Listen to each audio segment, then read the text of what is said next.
So, when an activation happens, usually we become aware of something that, maybe we need to let go of. Oftentimes it's a belief, and we were talking a little bit earlier about beliefs. Oftentimes we have beliefs about ourselves, about the universe, about the world that were formed by us as children, right? So we're carrying with us these core beliefs about the universe as children. We're carrying the story that was written by a child within us. It creates these constructs, it creates blocks. Now, these blockages can come from other places too. It's not always a childhood thing. Sometimes it's something that's happened to us in another part of our lifetime. Or maybe it's something that happened to us in a past life. Or maybe we're carrying something we've inherited from our ancestors. These are very real things, very real experiences. And if anyone wants to jump in, feel free to comment at any time. This is an interactive session, so I'll just sit here and talk about these things over and over again. But if you have questions or thoughts or feedback, if you disagree, if you'd like to learn more, immediately, I can definitely dive into one of these topics, more in depth. These webinars are for you. This is an interactive experience, so I'm happy to keep talking about these things. But yeah, feel free to jump in. So activation is something that we've observed always happens. It happens every day. And when a serious activation happens, we become aware that we need to let go of something. We need to release something. The thing is that we hold our beliefs very close. Not what we believe about, spirituality sometimes more than what we believe about ourselves, core beliefs. Those are the things we need to let go of. And also everything that we've stored inside of us, all of the things, the blockages, the memories, the emotions, the experiences that we've carried with us. It's stored in our cellular memory. Each cell of our bodies remembers. So we go through a process of cellular memory release as well as a reevaluation of our core beliefs. Once we get to that release phase, that's what we do in terms of using this as a tool. But more often than not, if we don't have these kinds of tools available to us, we're just going to kind of flounder. We can get stuck in that place, constantly releasing, dredging up and releasing, or we might suppress. We might suppress that. So if we do actually manage to go through a release process, if we manage to really let go of those things that are holding us back, we open up space, and that's where the real fun happens. That's where we are able to expand. That's where we're able to really rest into ourselves, into our heart-centered awareness. We talk about that a lot. Heart-centered awareness and full presence with ourselves. Radical self-love is a term I've been using lately. Radical self-love, radical acceptance. Doesn't always have to be, this fuzzy feeling, but we can love ourselves, even those parts of ourselves that we may feel bad about, shame and guilt and all those things. Those are the things that we want to release.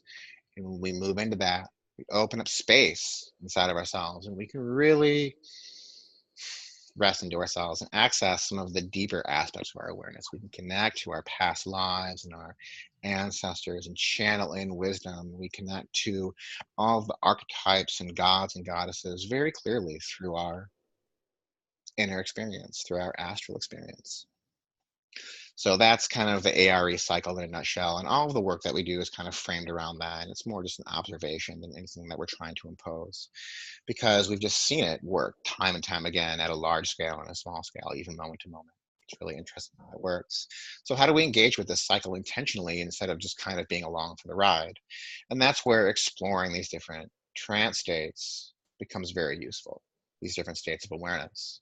So these different trance states can be measured scientifically within the human brain, and we've been given some very convenient labels for these trance states through neuroscience. And you may be familiar with them. Talk about brainwave patterns. We're talking about alpha, theta, delta, gamma, beta waves, frequencies that are active within our minds at any given time. We're attuned. We're literally attuned to different emotional states, to different thoughts and feelings and experiences and abilities through the frequencies going through our mind at all times. Which is why in Akashic Trancework, we work with trying to intentionally bring those frequencies to play.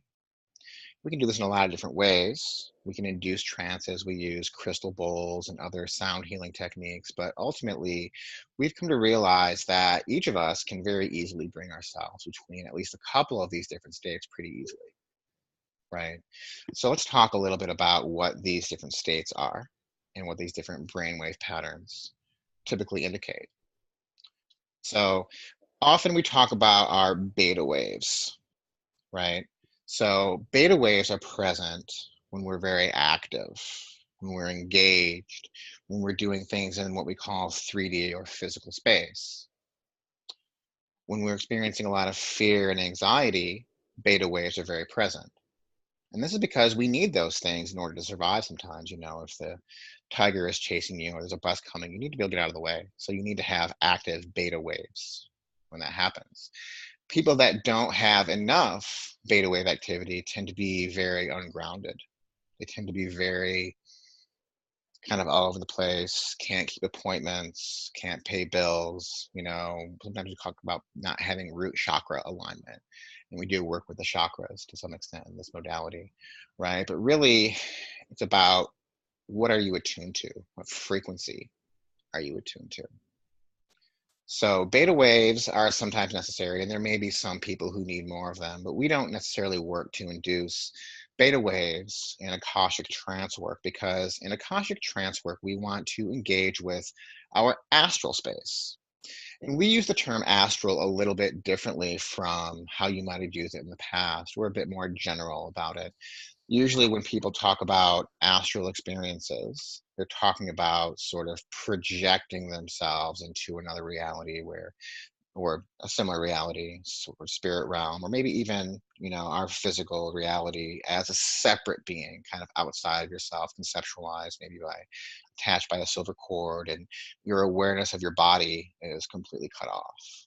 You're practically comatose from a physical perspective. You're literally traveling out. And that does happen. Out of body experiences do happen, but that's not the totality of our astral space. We have an entire dimension of inner awareness, which we sometimes call our fourth dimensional awareness. And that space is everything inside of us, all those things that are not governed by predictable physical laws. It's non-physical space.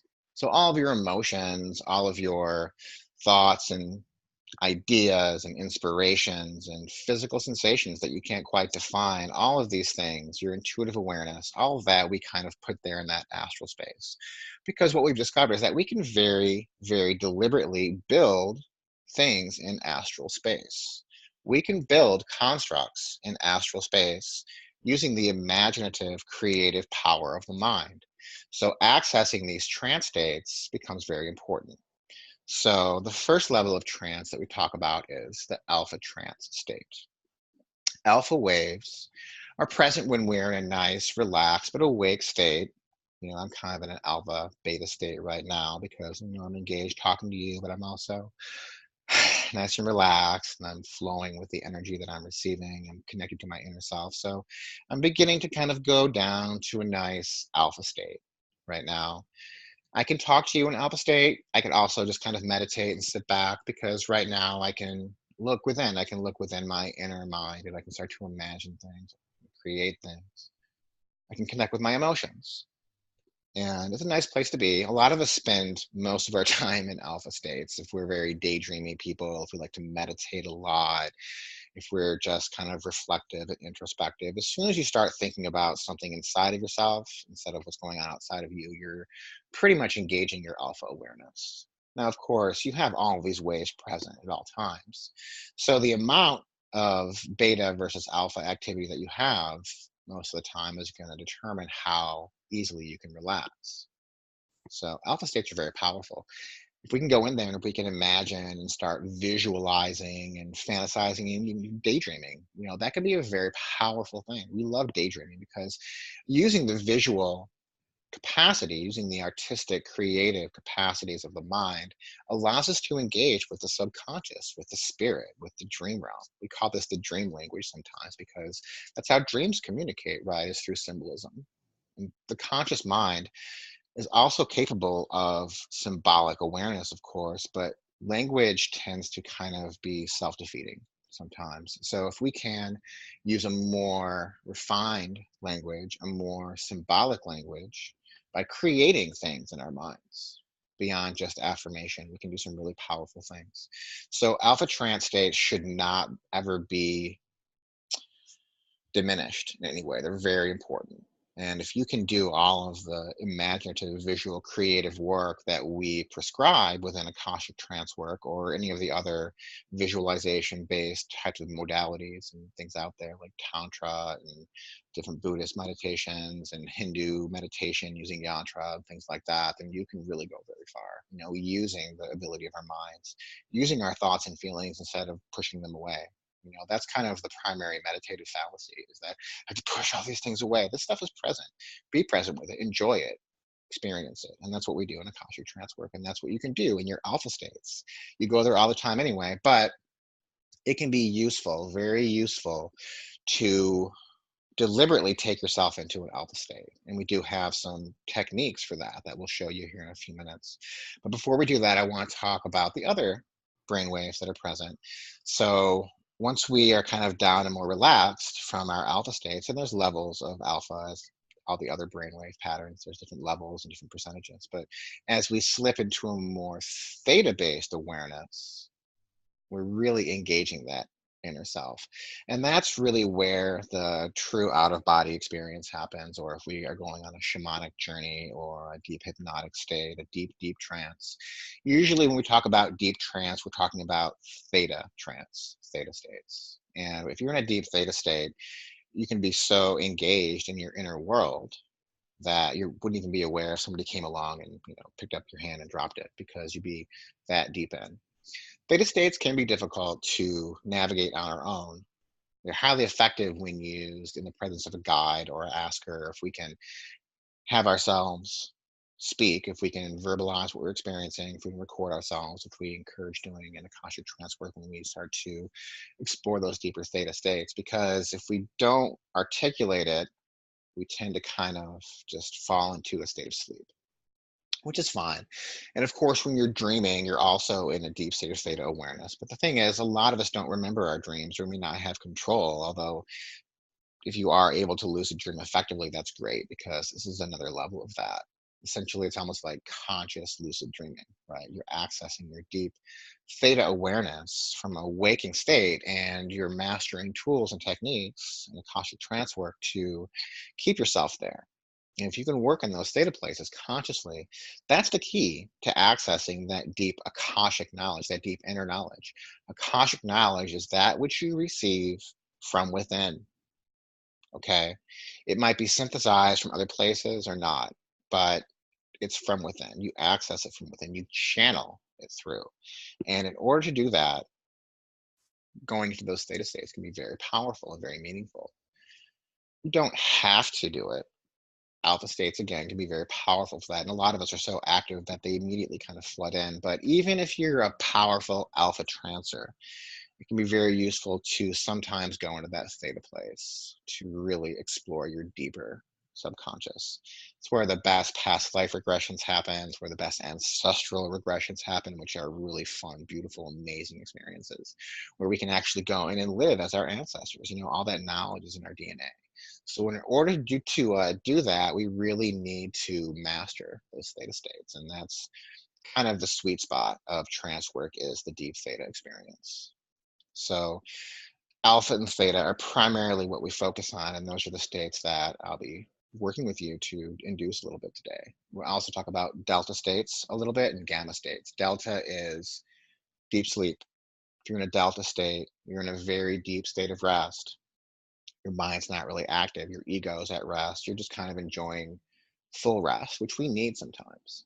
So we also do teach in our courses and one-on-one sessions how to induce those deep delta states, because sometimes we need to for self-care. And there is a lot of healing that can happen in those states. We can receive a lot, but to do the visual work, we really want to be in alpha and theta. So we want to try and stay in that zone from a place of conscious awareness, because if we allow ourselves to naturally go into a theta state during our dreams, we'll first go into a delta state so our bodies can relax. Is how you typically would work if you were sleeping and going from delta to theta. You would go to delta first, and then you would come up to a theta state because your body wants to relax first, and then it'll give your mind some space to explore, so to speak. That body intelligence, that physical intelligence is very important. Sometimes you call it the lower self because we really need to allow that part of ourselves to relax. And that's really what all of these techniques are about, is about relaxing the body enough so that we can trust our inner experiences without having to be vigilant, without having to feel like, oh, I have to protect myself. So it is important that you're in a place where you do feel physically safe. Privacy, quiet, things like that are helpful for these experiences. But theoretically, you should be able to bring yourself there anywhere if you can just master these techniques that we're going to show you today. We also, I mentioned gamma states. Gamma states are very profound states that we can't really induce, but you can choose to go there. Gamma states are what are achieved in people that have been doing deep meditation for a long time, Zen meditators, people that have really mastered a sort of presence. It's kind of, again, the goal, but not necessarily something that we can induce. I like to equate gamma states to what we call heart-centered awareness or full presence, which is where we're fully accepting of our full selves, fully accepting of all of the energies around us and just seeing them for what they are without fear, without judgment. And it's not the easiest thing to do. We have a lot of conditioning against that kind of experience. So it's unlikely that we'll be there all the time. But if we can cultivate those states occasionally, we can do some really profound work beyond anything I can even describe because it's very personal, but very powerful. So those are the different brainwave states. So how do we get there? It's not that hard. It's really actually very simple. So there's two main techniques that we can use to bring ourselves into any trance state or any state of awareness.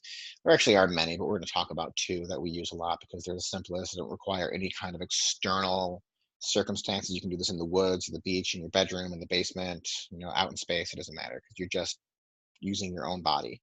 You're using your own physical self to relax into a deeper state. So the first very simple method that we use to induce trance states is the breath.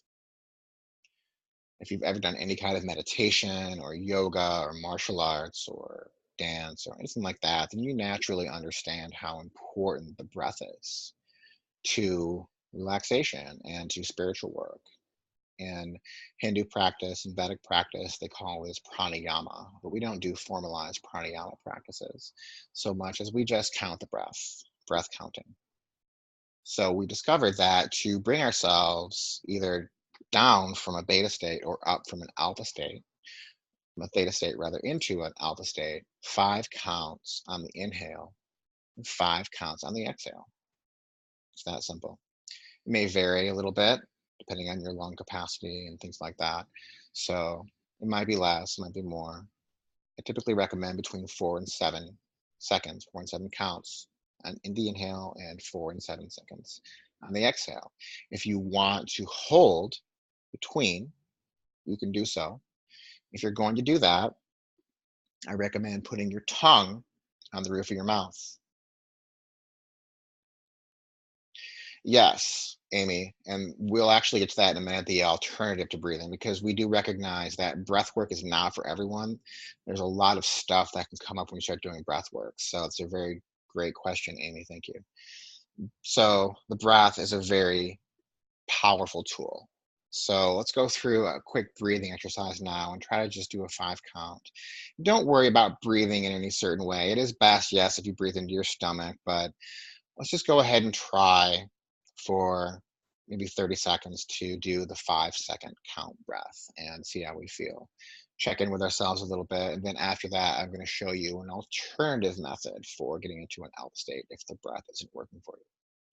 So let's do it together for about 30 seconds and I'll count. Breathe in, 1, 2, 3, 4, 5, and out. 1, 2, 3, 4, 5. In, 1, 2, 3, 4, 5, and out. 1, 2, 3, 4, 5. Just continue at your own pace.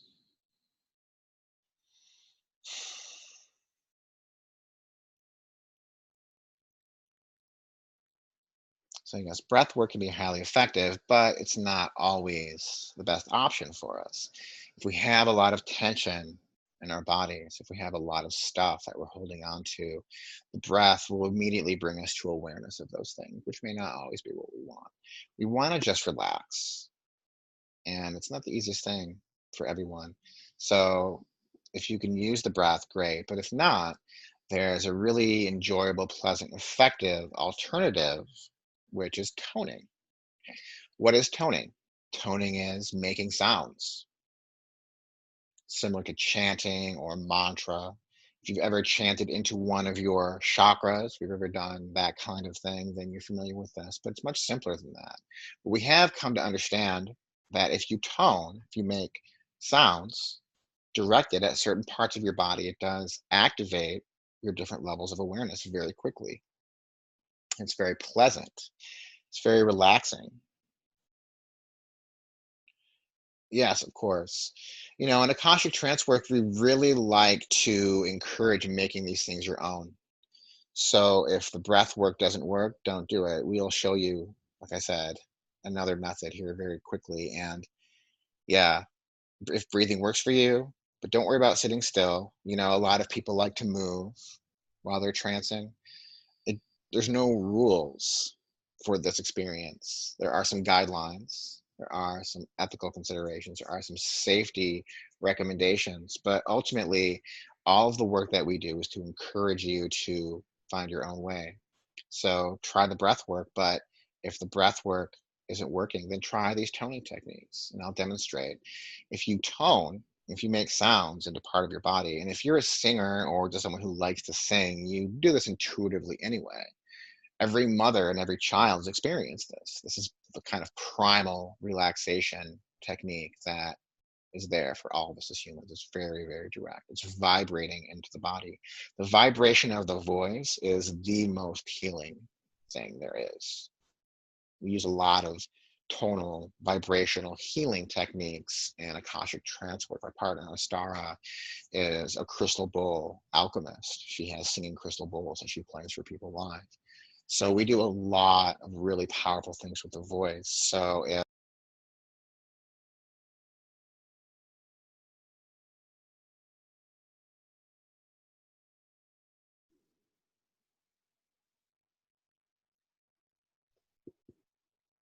hello, hello, can you guys hear me? Yeah. We hear you. My internet's been a little bit spotty today, so I apologize for that. We actually missed our first webinar of the day because the internet went down. So thanks, Comcast. So I was talking about just toning, right? And how do we relax ourselves just toning into our bodies, just vibrating sounds into our bodies. So in order to bring ourselves into an alpha state, we can just hum into our faces. And it sounds kind of funny, right? And it feels funny. It does, but it feels very relaxing.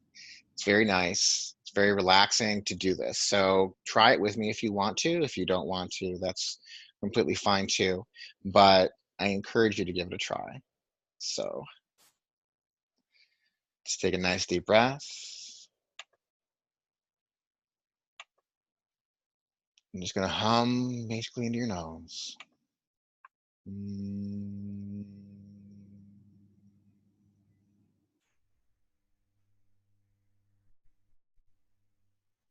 Doesn't have to sound good. Doesn't have to sound like you're performing. You're not performing for anyone. You're just breathing and toning. That's all. So, oh, I guess we lost Sarah. That's too bad.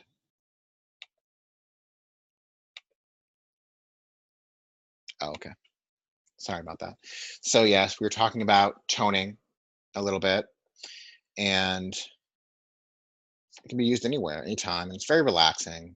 You don't have to do it any particular way, but if you can just play with your voice, play with the vibrations, do it with people, do it with, your family, with children. Oh, great, great. Just had a message.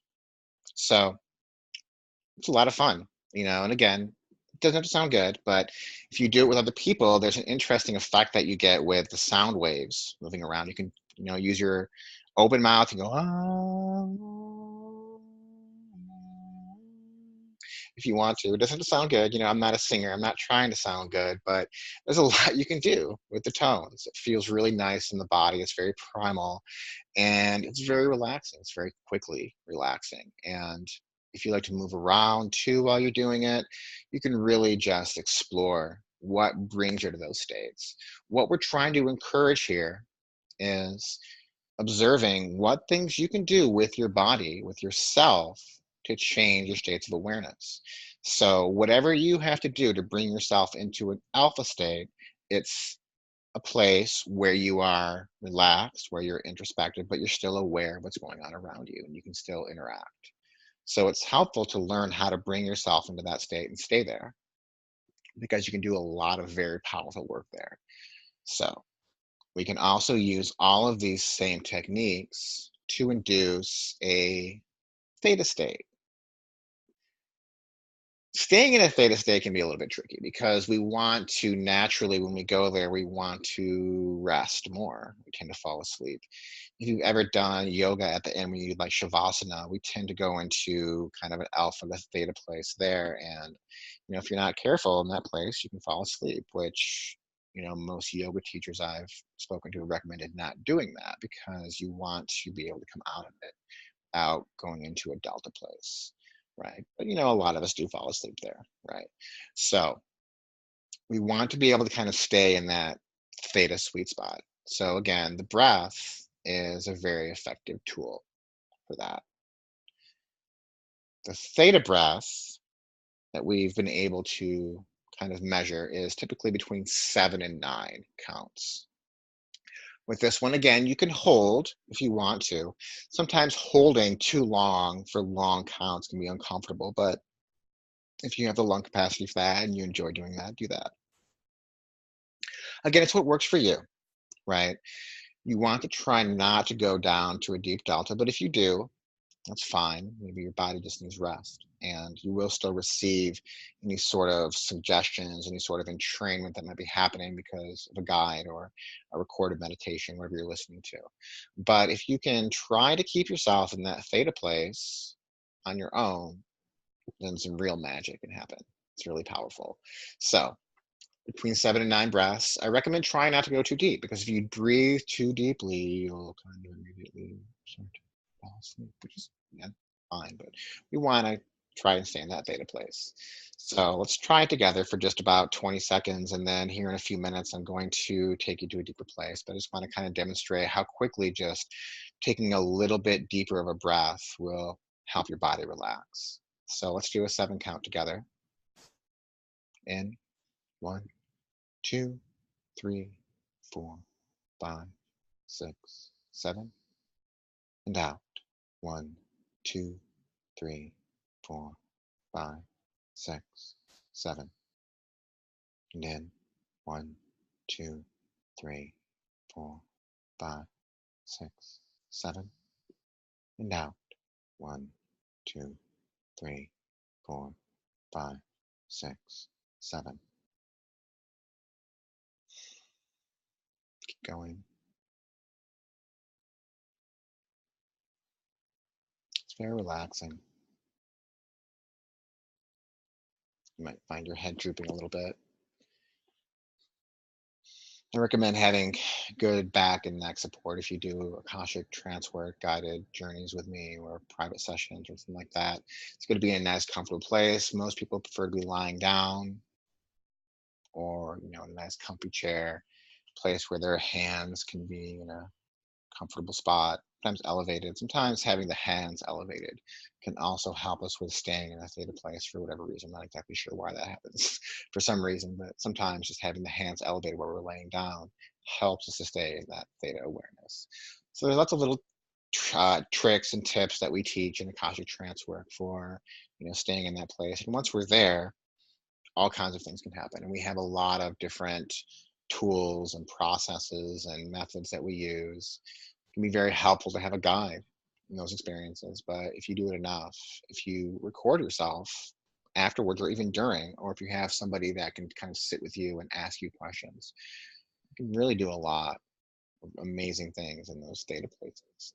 That's really when we talk about going to other dimensions, we talk about traveling and having spiritual experiences and all these things. We're talking about theta awareness. We're talking about leaving our bodies behind comfortably, safely, and going into that place.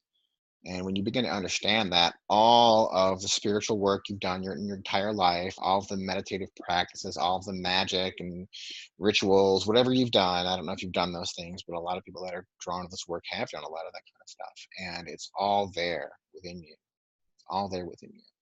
This is another layer of understanding.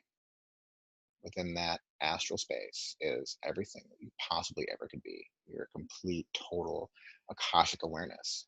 So with that understanding, you realize there's a lot happening there. There's a lot.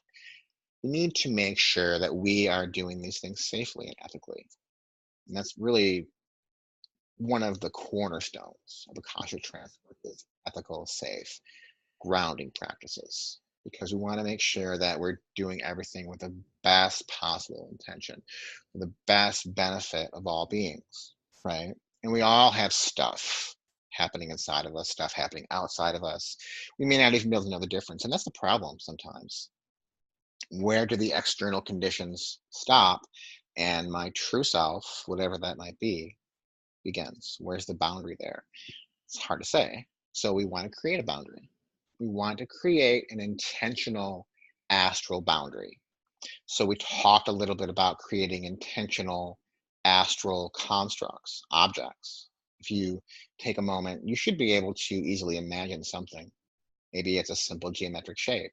You can imagine a square or a triangle.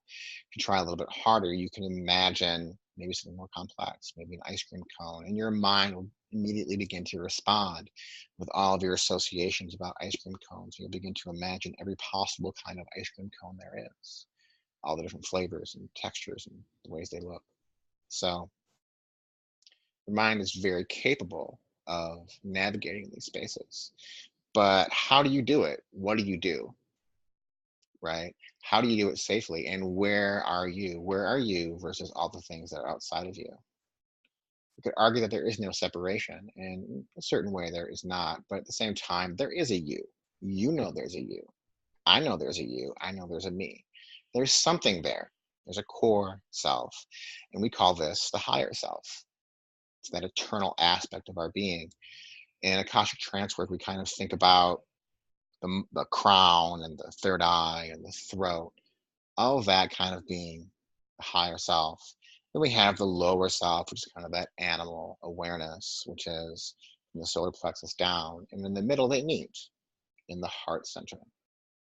And that sort of connection makes us spiritual as well as physical animal beings. And that sort of contradiction is where we run into trouble sometimes. Are we integrated? Are we listening to our lower selves? Are we listening to our bodies? Are we floating off too much, or are we not floating off enough? Where's the balance? Where's the integration? It's here. It's in the heart center. Not in my Star Trek shirt, but in the heart center. It's right there. So when we start to go into these trance places, into these astral experiences, whether we're going into like a nice relaxed alpha state or to a deep theta place, we use a well-known tool, which we call the safe space or safe place or happy place. We create this as a construct in our minds. Some of you do this already. I've met people that have entire islands or entire planets that they imagine, that they go to whenever they're feeling any kind of distress or disease. And in a way, it is an escape. We need to be able to escape a little bit in life, and we are always looking externally, always looking outside of ourselves for an escape, always looking for a drug or a TV show or a relationship or an experience or a vacation or a TV or whatever it might be, something to explain, something to experience, something to distract us from all these things that don't go so well. There's a lot of pressures, a lot of stresses in life, right? And they're endless, honestly. There's always something to stress over.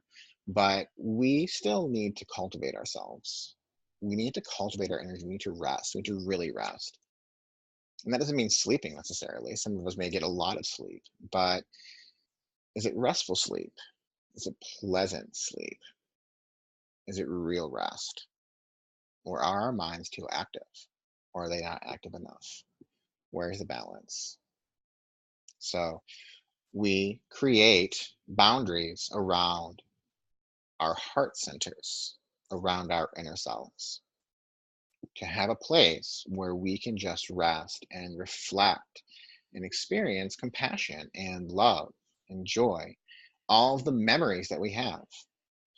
As many memories as we have of difficult things in our lives, we also have memories of happy things, of joyous things. And sometimes those moments may be a little bit bittersweet, right? Maybe they're associated with somebody that we've lost, or a relationship that's over, or a child that's now grown and gone. It's okay though. It's okay, because those energies, those beings are still with us. And we want to cultivate that energy. So, in a way, the boundary of the heart center is not so much about keeping anything out, it's about letting the things in that need to be there. And those things that we don't want there, those things that don't belong there, they still need to be listened to. We don't want to suppress those things. We don't want to suppress. If you activate, suppress, and then suffer, then you're an ass. That's what we always say, right? We don't want to become an ass. We want to ARE. We want to activate, release, and expand. So, in order to do that, we need to create this boundary. All Akashic trance work, all safe astral experiences start and stop there at the heart center. It's not always easy for us to get there. Some people do this very naturally. Some people find it almost impossible, right? But it's not impossible. If you can imagine anything, it doesn't have to be this elaborate visual thing, but it is helpful to bring in your symbolic awareness. The difference between an astral boundary, between creating your own heart center, your own personal safe space, and just doing an affirmation is profound. It's a big difference, because you can sit there and you can scream affirmations at yourself in your head. You can be like, I'm happy, I'm healthy, I'm well, I'm abundance, all this stuff. You can do that. It will be effective. Affirmation is great. It's very, very useful. Chants and mantras and things like that. Very useful. But our minds, especially our busy Western minds, tend to get bored of them. And we tend to begin to disbelieve them after a while, because they're not complex enough. If you're just saying one thing in response to an entire ocean of thoughts and feelings that are just kind of flooding in, it's going to be a little bit weak, honestly, in response to that. And it's going to become more and more weak as we talk back at ourselves, as we talk ourselves out of whatever sort of affirmation we're trying to use. So, your safe space, your inner space, your heart center, whatever you want to call it, is like an affirmation on steroids. Really, it's a complete unfoldment of all of your concepts around that. So rather than saying, I am love, bring in all of your feelings, all of your thoughts, all of your experiences around love, all the love you've ever experienced, all the love that you've ever felt. Even if it was a relationship that didn't turn out or something like that, you still experience that love. And even your suffering around that is because of love. So when we do that, when we create that space, we need resistance. Immediately, we need resistance most of the time, unless we've done a lot of clearing and healing work already. Because there's stuff that's on our minds a lot. And those are the things that we need to look at. What is on your mind most of the time? What do you think about most of the time? Where do your emotions kind of get directed? Whatever it is, whoever it is, that energy, that being, that person is within your astral boundary. They're within your heart space. You are giving them time. And time is all you have in this life. We may be reincarnated a million times, but there's a unique aspect to this life, a unique vibration. You are unique. And this moment that you have, these moments that we have, are all we'll ever have. It's all we ever have is the moment that we're in at any given time. So, how are you spending your moments every day? Are you thinking about someone or something, or a memory, or an idea, something that's happening in the world? You're compassionate, loving being. Maybe there's somebody that you spend a lot of time worrying about, someone you love very much. That's good, right? It's good to love people and be compassionate. But are you pouring all of your energy into that? Or maybe it's something that you don't want to think about ever, but they're still there. They're still kind of there because as much as they've hurt you, you still love them because you're a loving being. You're suffering because of your love. That's the first thing to understand is that it's okay to create loving boundaries. It's okay to create boundaries with people you love, especially if they are not treating you well. We all do things to each other. We all create division. We all create dissonance, and we all want to be able to forgive and to let go of those things. But we don't have to let go. We don't have to allow those things, those bad things that have happened to us, to just pass by. Those beings can be accountable. We are all accountable for how we treat one another. Even if someone loves me very much, if I am abusive to them, if I am cruel to them, then they have no obligation to spend any time with me or ever communicate with me.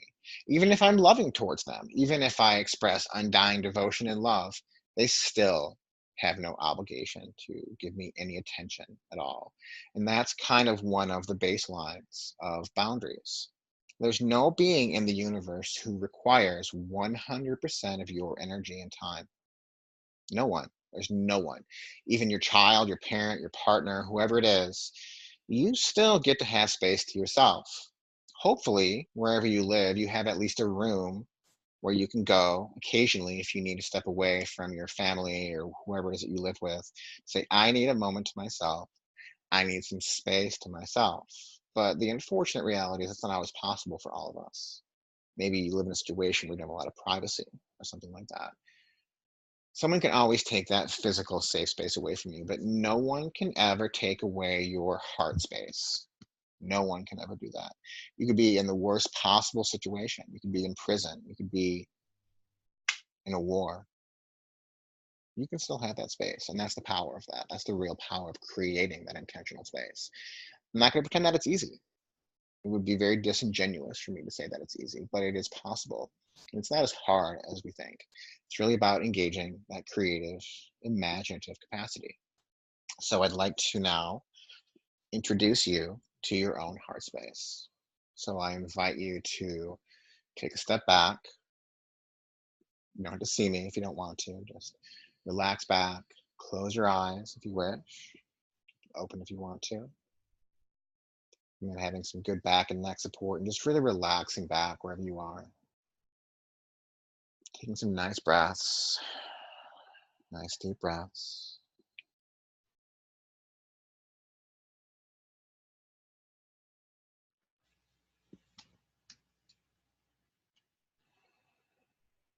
And we'll do a 5 count. 5 in, 5 out. Breathe in now. 1, 2, 3, 4, 5. And out. 1, 2, 3, 4, 5. In. 1, 2, 3, 4, 5. And out. 1, 2, 3, 4, 5. In. 1, 2, 3, 4, 5. Out. 1, 2, 3, 4, 5. Continue to breathe naturally, however you want to. Just breathing, just relaxing, allowing thoughts and feelings to flow in, allowing thoughts and feelings to flow out. Just watching them pass as you relax even deeper.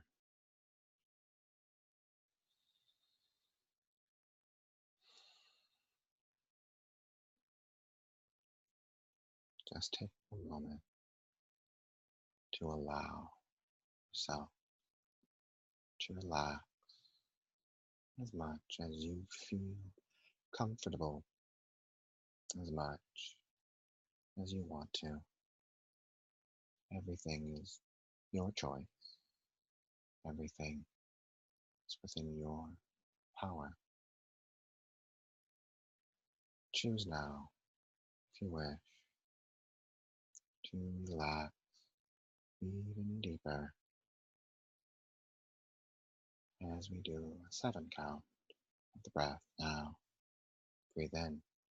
1, 2, 3, 4, 5, 6, 7. And out. 1, 2, 3, 4, 5, 6, 7. And in. 1, 2, 3, 4, 5, 6, 7. And out. 1, 2, 3, 4, 5, 6, 7. Allow yourself to relax even deeper. Just breathing, just relaxing. And as you do this, you might want to imagine a safe, happy place you'd like to be. It can be an imaginary place, a realistic place from your dream, fantasy. Just imagine it like you did when you were a child, just letting your imagination run free, creating this space.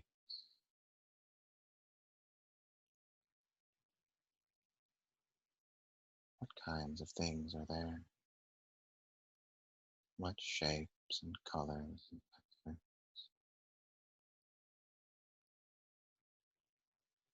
Allow yourself to breathe and relax, experiencing the sounds, smells, taste, texture of the space. And as you relax deeper, you feel the infinite, loving, unconditional love opening within your chest, connecting you to this safe space at a deeper level, connecting you now to your heart center, this place where there are no pressures or obligations, responsibility, only peace, only calm, only relaxation. There's nowhere to go right now, nothing to do. This is just your space. It doesn't even have to be visual, but it should be full of you, full of your true self, connecting you now to your higher self,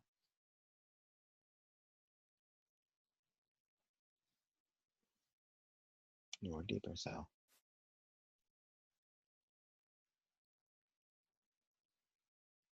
If anything arises that does not belong in this space, anything that makes you feel sad or bad, guilty or afraid, nervous, send it away for now. It doesn't belong here. Let those things know. You'll listen to them later when it's time. And you will likely find resistance in those things that resist are giving you an opportunity to create an astral boundary. Most likely, this is something you think about often. A person, a memory, an idea, a thought.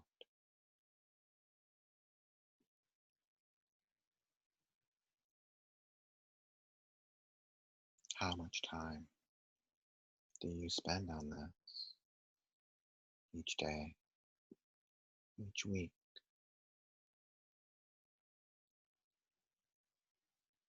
Obviously, it needs your attention, but it doesn't need all of your attention. Decide now how much time each day, or week, or month do you want to devote to this energy.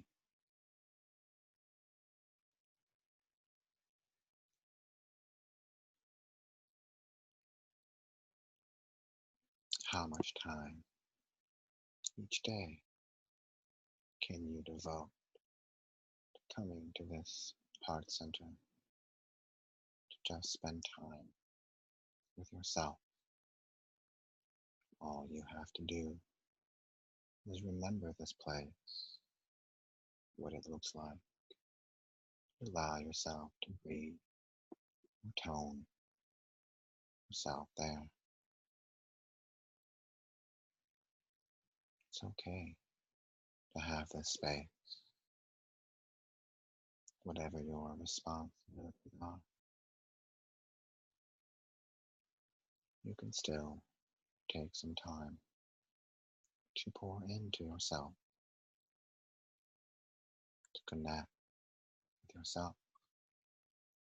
It's okay. The more you cultivate your own radical self-love, your own radical self-acceptance, the more you will be able to effectively move through the world, to thrive, to enjoy, to build relationships,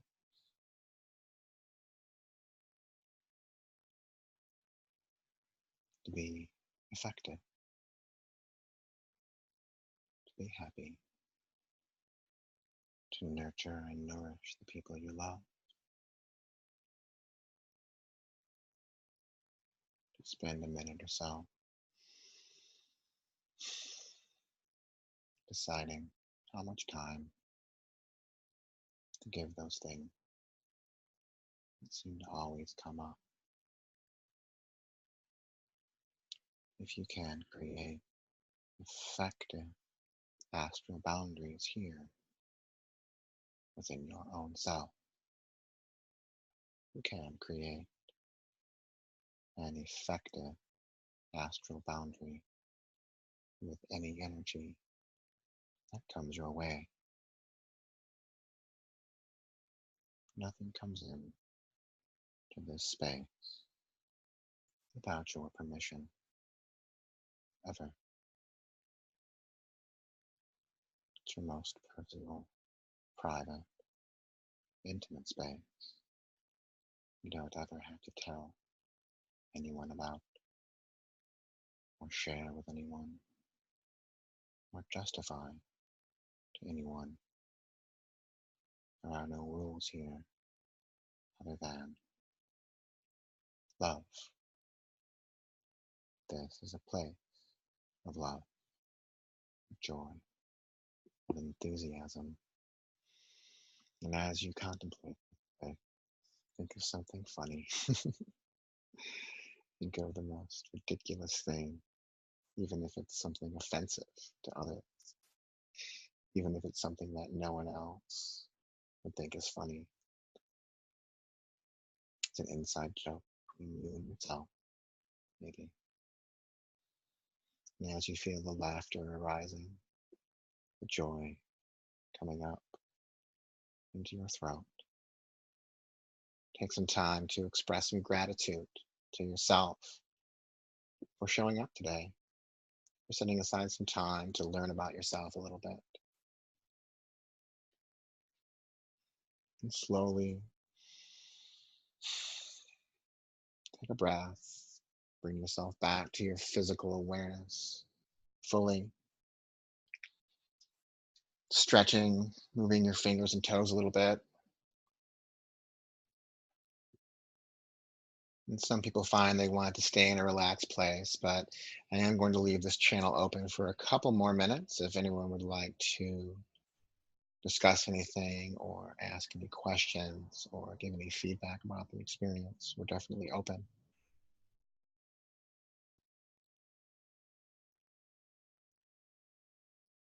We do appreciate you being present today.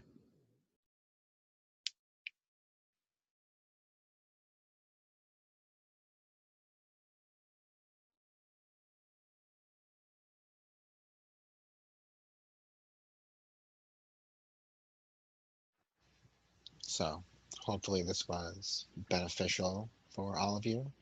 If you have any thoughts or questions, please reach out to us anytime. And that's on Facebook, Akashic Trance, facebook.com/Akashic Trancework or AkashicTrance.com. You can also email us, contact@alchemicalchild.com. A lot of things that we're doing all the time. We have recorded media and sessions and classes and workshops and a lot of our work. We love connecting with people. Hopefully this was a good connection for all of you. There's only a certain type of person who's drawn to Akashic Trance work, so it's always nice to connect with our tribe. So again, deepest gratitude to all of you. I'll leave the channel open for each of you, so if anyone wanted to discuss anything.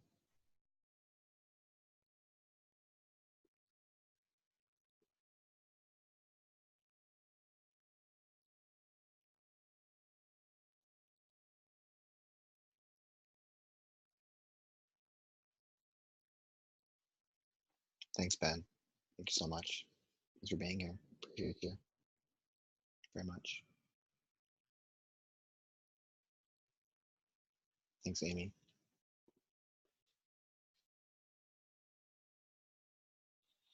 Well, we will send you a follow-up email with all the information that we covered from this course, from this session rather. So feel free to respond to that if you have any questions. If you don't want to receive any more emails too, you can just opt out. So let us know if you have any thoughts or feelings or any impressions or would just like to talk. We're always here. Until next time.